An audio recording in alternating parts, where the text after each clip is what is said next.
Guide nyo, lahat na makaguide dyan ha.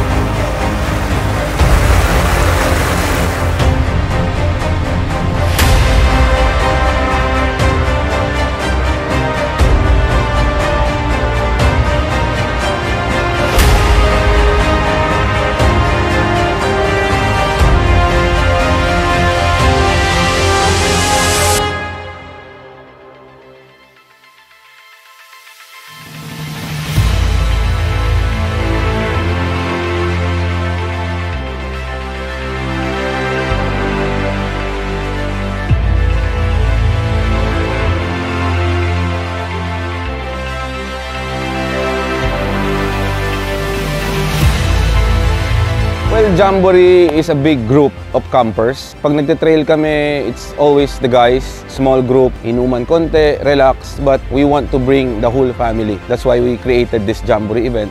Ginagawa namin to yearly to give back to our clients. Para at least yung mga pinapa-setup nila sa amin, ginagastos nila sa rig nila, nasusubukan nila, at the same time, nakakapag-family bonding. We created this Jamboree this year as a beach camp. It never happened na organized by a single shop, pero we are very blessed na marami sumusuporta sa atin. Ang goal namin with the Autobot Jamboree is yung Camaraderie, magka-camp tayo, wake up in front of the beach, kasama mo yung kids, wife, yung nalalanghap mo yung fresh air, magluluto kayo, the serene sound. dito mo masusubukan lahat din ng mga kinakabit natin sa sasakyan. You go to this kind of places na mahirap puntahan, but it is very worth it once you're there. Mag-build kayo ng tents nyo, yung may mga rooftop tent. Puyat, pero wala na yung pagod.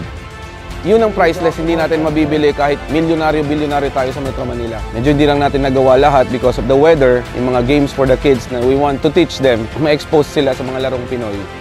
More than 100 rigs, convoy. Hindi lang ordinary stock rigs, talagang nakasetup, bigger tires, bigger wheels. Challenges always comes in. Kasi parang yun, binagyo tayo. Ang sabi ko sa mga client, huwag na kayo mag-alala, wala nang trail, wala nang mababalahaw. Pero nagkaroon. Ang announce namin, it's a light trail. Ay, actually, no trail. Pero nagkaroon ng trail. Ang daming nabalakaw.